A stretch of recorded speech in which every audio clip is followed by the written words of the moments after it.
cultural que vale a pena apontar. Ora bem, a terceira recordatória é muito interessante porque está instalada nos mercados de trabalho das economias mais evoluídas e nós não vamos escapar a isso. Aliás, há sinais, e não tenho tempo hoje aqui para explicar os sinais que se observam na economia portuguesa referentes a esta matéria, mas é um fenómeno que na literatura da economia do trabalho hoje se chama a questão da polarização. O que é isto da polarização? É a evidência empírica que nós temos, muito segura, eu digo evidência empírica muito segura, de que há dois níveis, dois tipos de ocupações que têm tido um mundo crescente de oportunidades de emprego. A que é que eu estou a referir?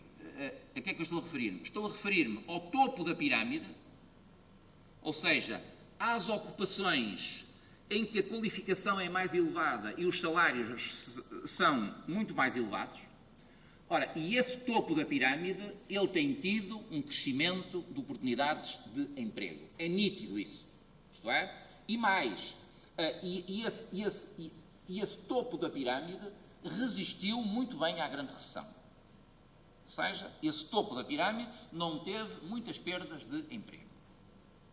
Até aqui, dir-me-ão, isto não é nenhuma novidade, ou seja, que as grandes qualificações e os salários mais elevados, digamos, tenham oportunidades de emprego crescentes, mas o problema é que o curioso é que ao mesmo tempo que é este topo da pirâmide que tem oportunidades de emprego crescentes, a base da pirâmide está também a ter oportunidades crescentes de emprego.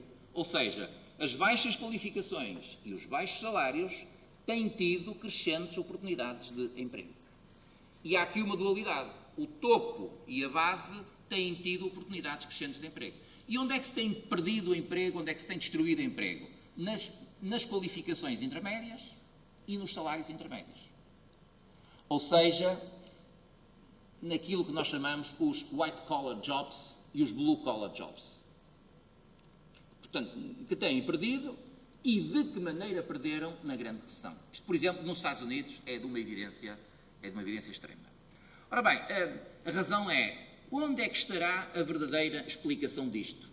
A verdadeira explicação disto é que as oportunidades de emprego estão a destruir-se nas ocupações em que a rotinização é possível, nas ocupações em que a automatização é possível.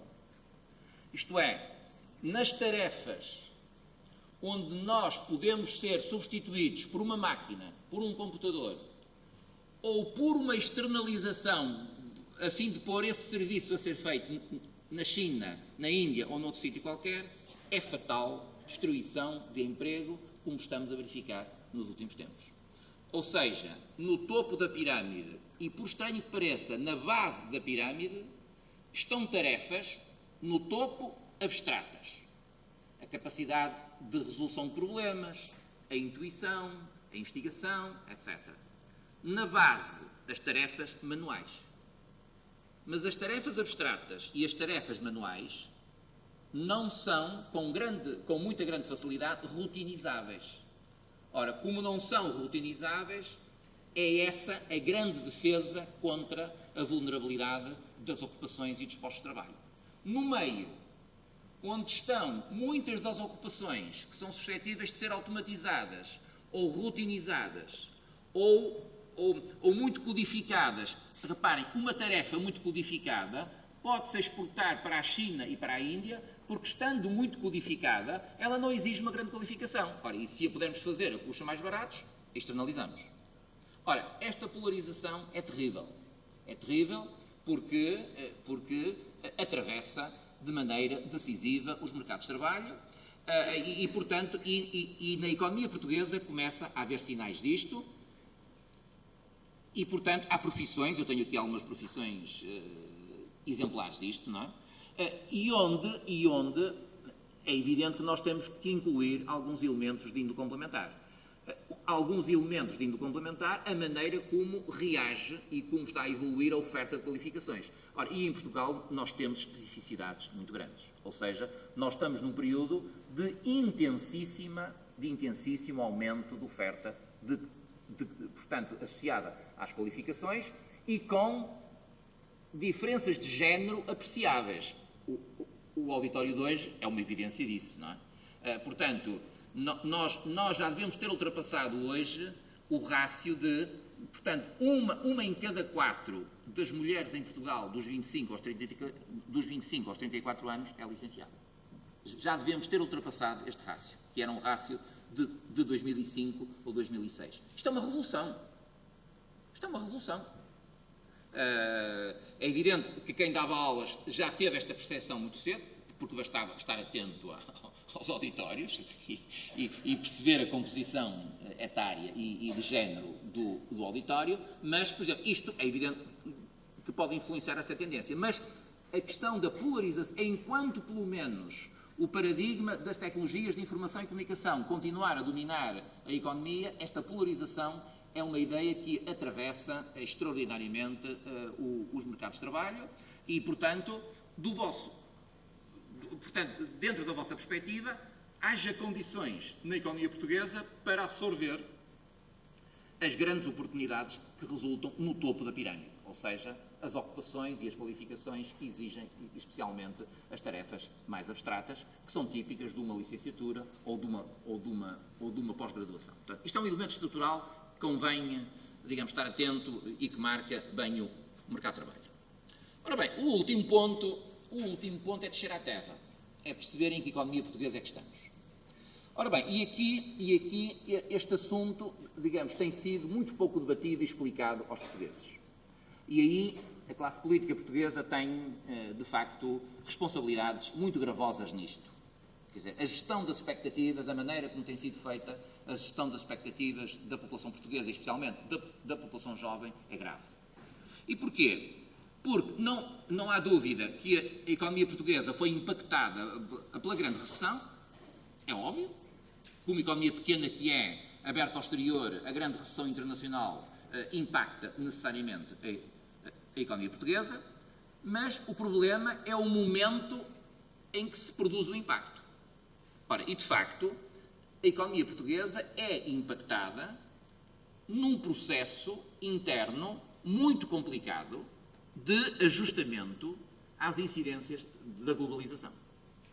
Portanto, e recordo que a economia portuguesa foi a última na União Europeia a atravessar este processo. A última.